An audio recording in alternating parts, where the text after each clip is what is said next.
Om Namo Venkatesaya. Welcome back to my channel Tirupati. ముందుగా మీ అందరికీ కూడా నమస్కారాలు. మన channel WhatsApp Telegram link comment సెక్షన్లో ఇస్తాను. జాయిన్ అయ్యి ప్రతిరోజు తిరుమల లైవ్ అప్డేట్స్ మీరు తెలుసుకోగలరు.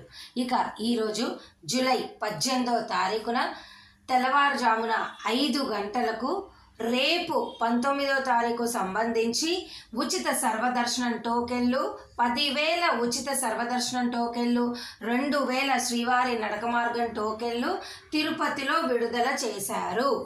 ఇవన్నీ కూడా ఈరోజు ఉదయము 6 గంటలకల్లా అయిపోయాయి. అంటే కేవలం గంటలోనే రేపటికి సంబంధించిన సర్వదర్శనం టోకెన్లు నడక మార్గం టోకెన్లు తిరుపతిలో విష్ణు నివాసము, శ్రీనివాసము, భూదేవి కాంప్లెక్స్లో అయిపోయాయి.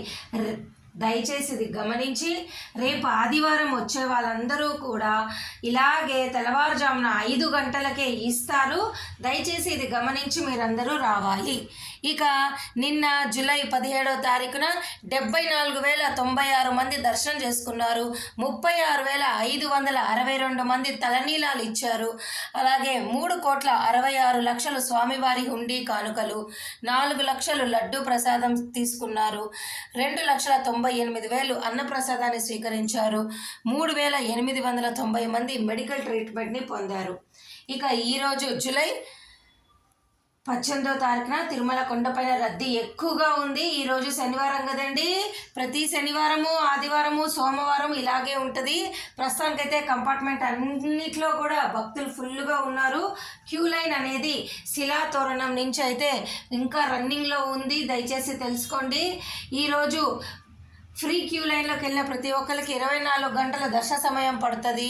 300, 500 రూపాయల టికెట్ ఉన్న వాళ్ళకు 6 నుంచి 8 గంటలు పట్టొచ్చు. సర్వ దర్శనం టోకెన్లు, శ్రీవారి నడక మార్గం టోకెన్లు ఈరోజు తీసుకున్న వాళ్ళకు 7 నుంచి 8 గంటలు పడుతుంది.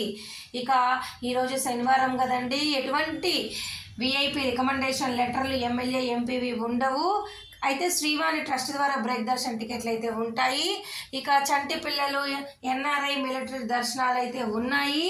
అలాగే ఈరోజు 18వ తారీఖున అక్టోబర్ నెలకు సంబంధించి ఎలక్ట్రానిక్ లక్కీడిప్ ఓపెన్ అవుతుంది.